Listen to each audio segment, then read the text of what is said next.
Hello and welcome to another week of Obscure and Dead Does the News. I'm Mazzy. I am Mouse. And this week, of course, it is yet another quarantine edition. And, life is still returning to normal in some places. And we want to talk a little bit about some of that normalcy, as there are still concerts that are going on, as far as we know, in Europe. Maybe not so much the United States, but we still have some events that are confirmed to be on.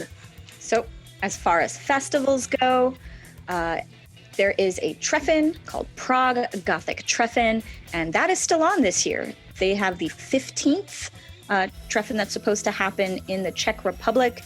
It's still planned for August 28th through 29th. So if you're in a country that is allowed to travel there, feel free to go. Don't cancel stuff yet. Same goes for Poland, and Return to the Batcave, which as far as we know is still on this October from the 8th to the 11th.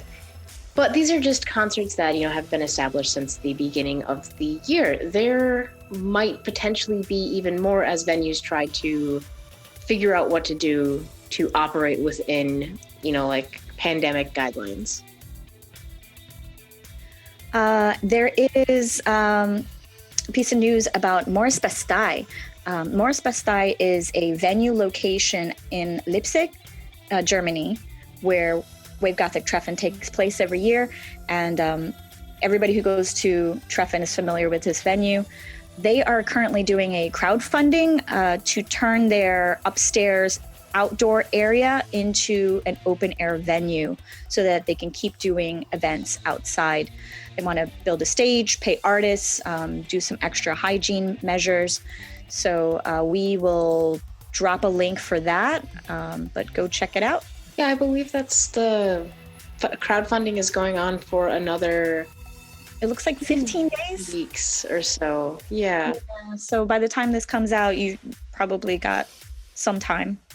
Yeah, but that's a really cool venue too. It's in an old fort. It's all underground. I love it, and it's humongous. Yeah, it's humongous, but it's all underground and underground. Yeah. Mm-hmm. However, this is assuming, as Mouse hinted at earlier, that you are in a country that can travel to the European Union. Because, the European Union bloc is looking to reopen on July 1st, so they are currently debating lists for who can come into the European Union, who can travel into one of those countries. And that list is related to how well countries have handled the pandemic. And there are two versions of the list currently. And guess who is not on either list? The United States. Wah, wah. Wah, wah, wah. So we may not be able to travel to anything that's considered the EU. That could be Czech Republic, that could be Germany, it could be France. And that starts July 1st, and that's indefinitely. So if there's any other festivals that you were planning for, nope. I just got brought some food. Yeah, that is... Sorry. That is an indefinite ban, and the United States is up there with countries such as Russia and Brazil, who have also had a really bad coronavirus pandemic response. So we may find come July 1st that if you are traveling from the United States, you will not be able to get into any EU country. And they are also looking into ways that they can prevent travelers from restricted countries from entering in one country that's easier and then passing across borders locally into neighboring countries to get to wherever they're going. Yeah, I don't think it's where you're traveling from. It's the nation that you're from. Yeah, I think that it's originating nation on that trip. So they're trying to figure out a way to kind of stop that.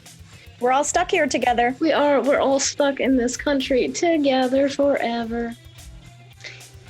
Which kind of asks us, what can we look forward to locally? And by locally, I mean in the U.S. when everything is looking to be canceled. Pandemic seems to be getting worse. We're in Florida. It's one of the dumb shit spots right now.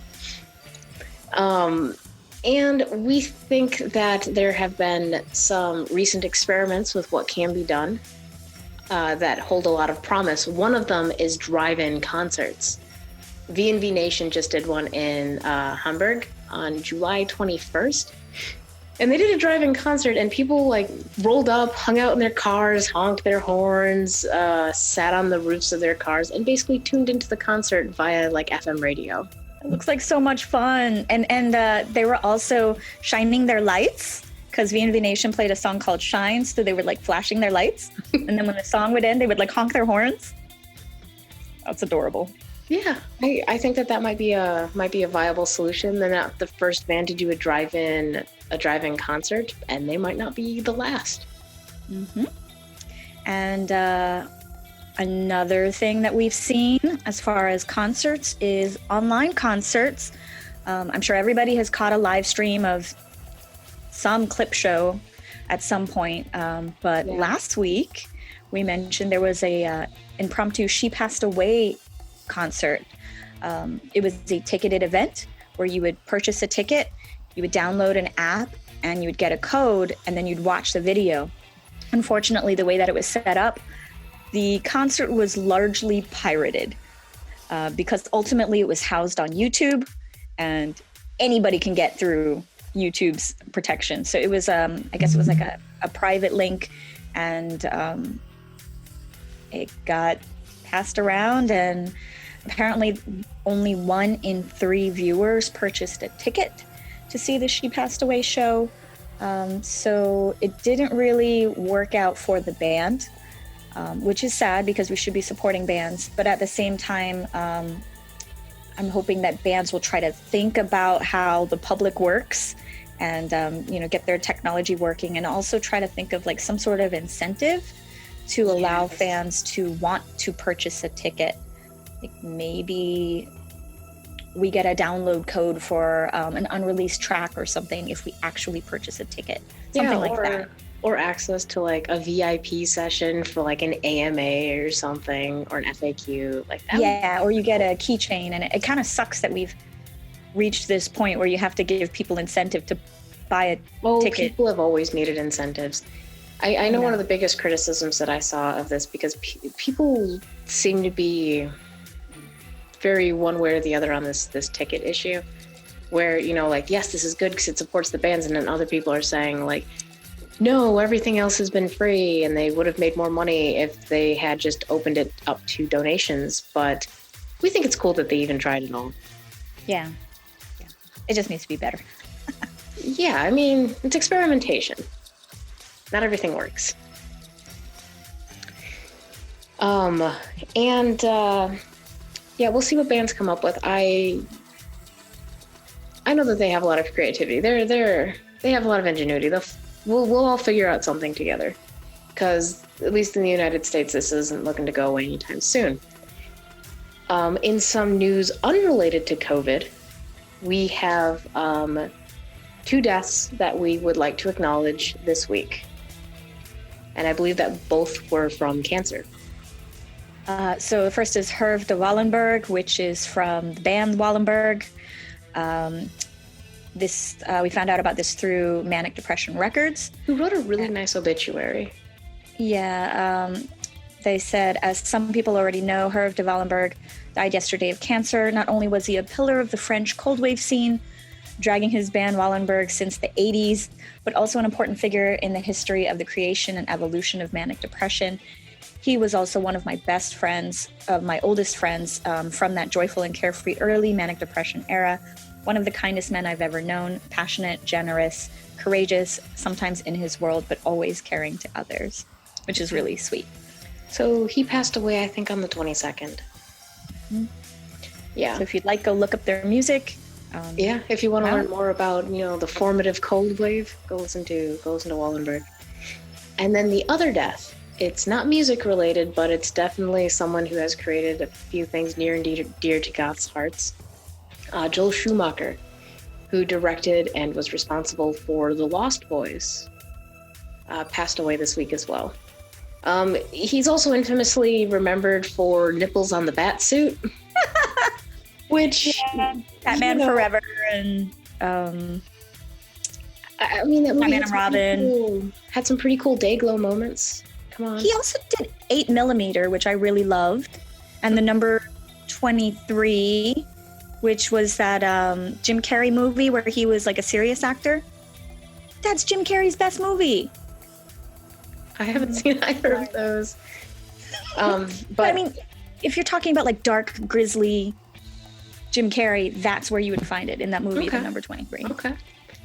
But yeah, Lost Boys, like, I'm sure like many people, that's a special place, you know? Kiefer Sutherland, it's the only time he ever looked good. Yeah! We're full of opinions here. Yeah. I don't like old Kiefer. I like Lost Boys Kiefer. I like Vampire Kiefer. There's a whole thing in between of young Kiefer. Yeah, but I even liked him in Dark City. Vampire Kiefer. But Vampire Kiefer. Okay, Vampire Kiefer. That was the sexiest he looked. that was the sexiest that he looked, yes. Because vampires are sexy. So thank you, Joel Schumacher, for giving us The Lost Boys. And bat nipples. And bat nipples. I guess to close it out, since we are not going to be doing a music review or release digest this week, just a rapid fire on a few things that came out this week that we were excited about. She Pleasures Herself did a cover of Hungry Eyes. I could, like, all you have to do is say Hungry Eyes, and the song is in my head. Hungry Eyes.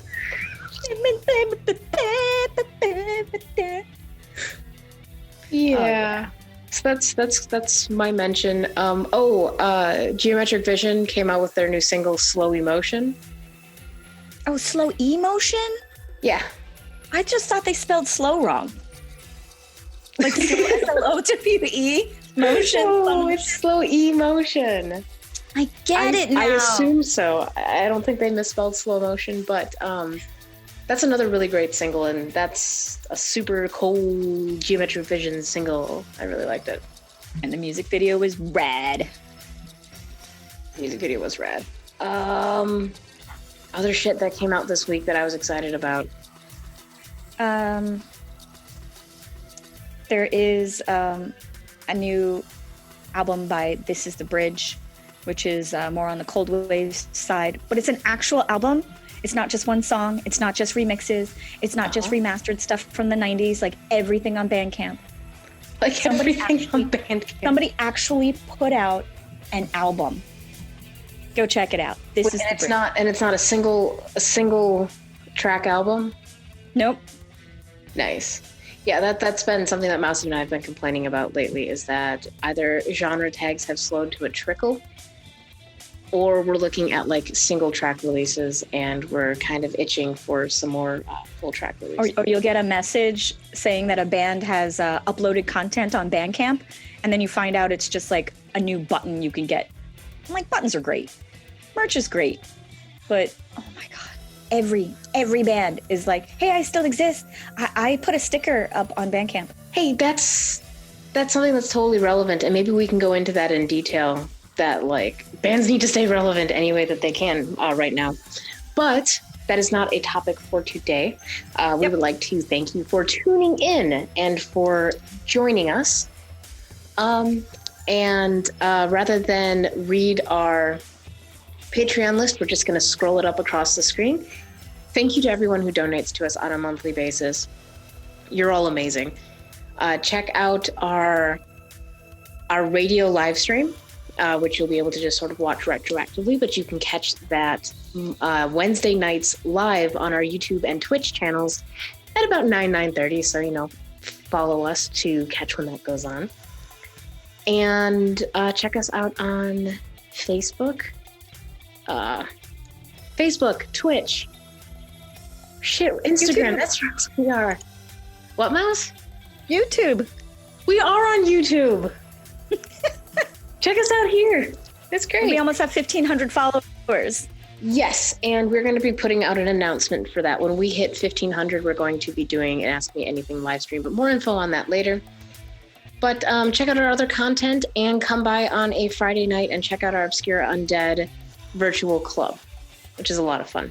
So until then, bye.